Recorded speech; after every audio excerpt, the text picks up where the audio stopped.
Welcome to the deep dive. We're here to unpack complex topics, sort of cut through the noise, and really bring you the key insights. Today, we're jumping into a really fascinating area of global travel. It's growing fast too.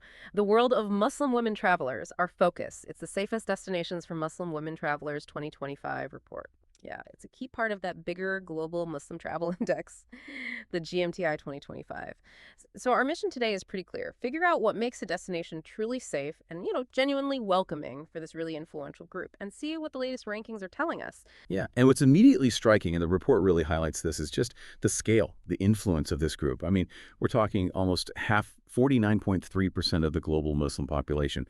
That translates to over 400 million women, typically, say, 21 to 50, who are really active in planning trips, making decisions. So for destinations, look, it's not just about inclusivity anymore. It's strategic. It's vital.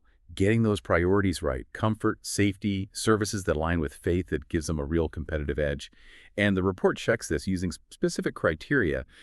They're part of what's called the ACES model, specifically the environments dimension. Okay, the ACS model's environment dimension. Could you maybe unpack that a bit for our listeners? What exactly does that cover besides just general safety? What makes a place welcoming here? Sure. So the ACS model itself looks at four things: accessibility, communication, environment, and services. It's pretty comprehensive. Now, that environment part, yes, it looks at general safety, obviously crucial, but it also digs into whether there are, restrictions related to faith for visitors. That's important.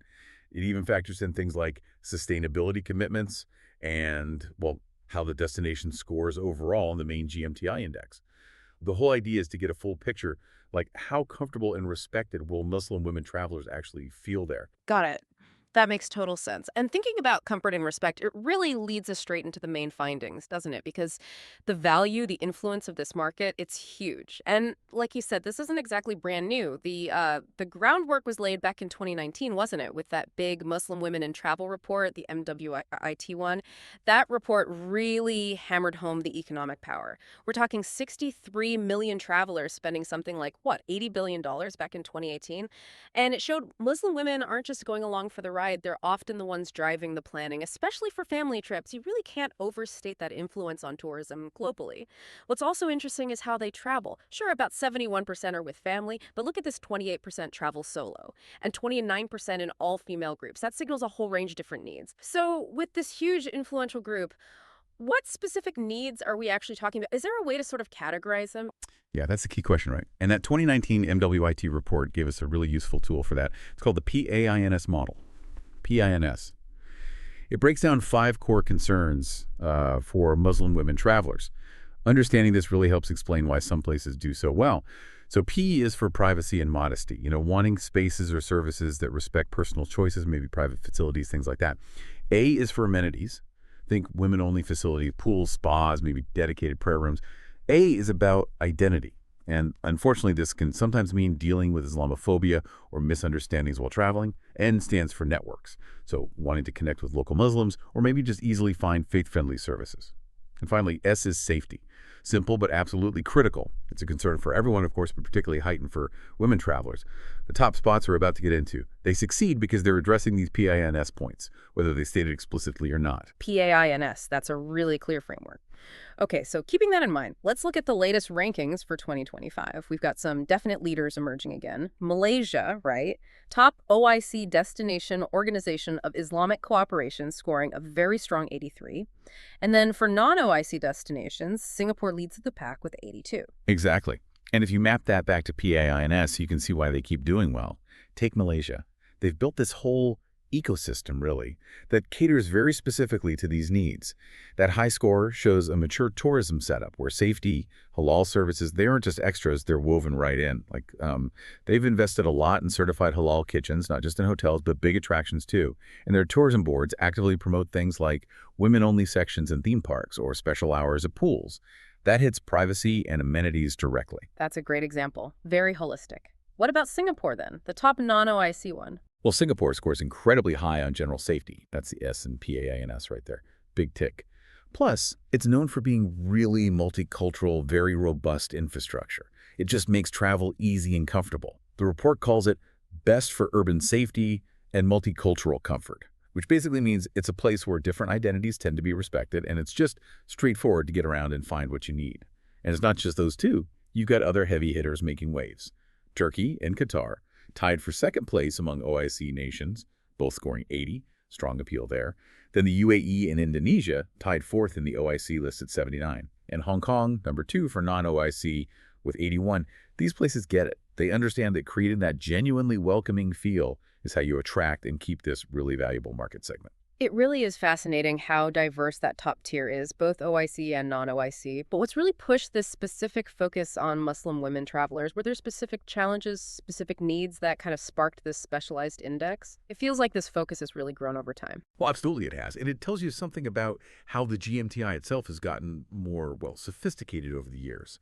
The PANS model gave the framework, yeah, but the GMTI has been integrating and expanding its focus on female travelers step by step. Think back to 2017. That's when the GMTI first sort of flagged Muslim women as a distinct market subsegment, acknowledged their specific needs. Then by 2019, it was highlighting the rising female voice in trip planning, recognizing, their power not just as travelers, but as the decision makers.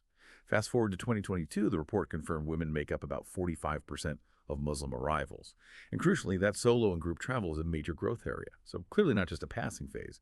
But the big moment, arguably, was 2023. That's when they officially launched the Muslim Women-Friendly Destination Sub-Index, a dedicated score. And now, 2024, in this 2025 report, they've expanded the rankings top 20 for both OIC and non-OIC. It's cemented now, a core part of the yearly analysis. So yeah, this steady buildup really shows a deeper industry grasp of how vital it is to meet these specific needs. That timeline really puts it all in perspective. It's not just a random snapshot. It's built on years of research and growing awareness in the industry. So if we look at that top 20 list for OIC destinations now, you definitely see regional strength. Southeast Asia, for example, Malaysia, Indonesia, they keep setting the bar, don't they? They offer what many see as the best for fully integrated, faith-aligned travel. It shows how deeply embedded those halal services and safety features are, like you mentioned, hitting those PNA points from PANS. Precisely. And then you shift to the Middle East, the welcoming hubs there, Turkey, Qatar, the UAE.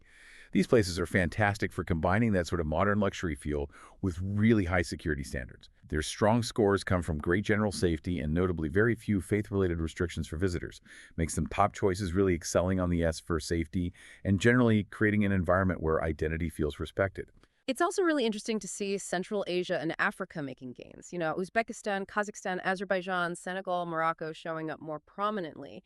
They seem to be carving out a niche as best for cultural heritage, but combined with a safe environment, it really broadens the options, which is great. Now, let's flip to the top 20 non-OIC list. Singapore, yeah, still the gold standard, best for that urban safety and multicultural vibe.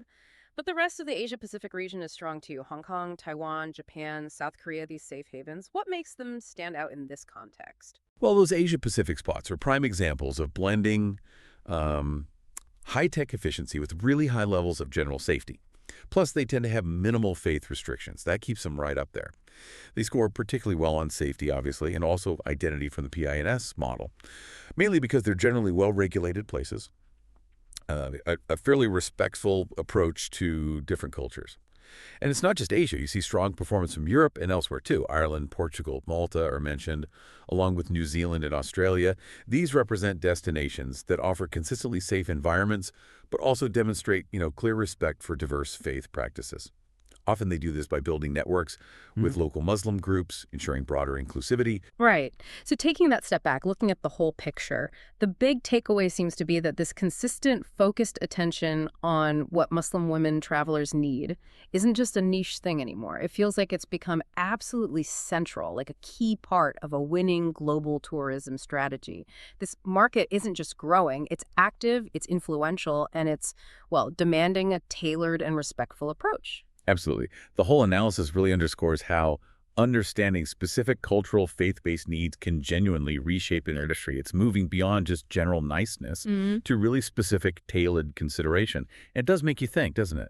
How might this kind of detailed, culturally sensitive approach affect other groups in travel? What could the ripple effects be for global inclusivity, maybe even beyond travel? It's definitely food for thought for you, the listener, something to keep exploring as these markets keep evolving.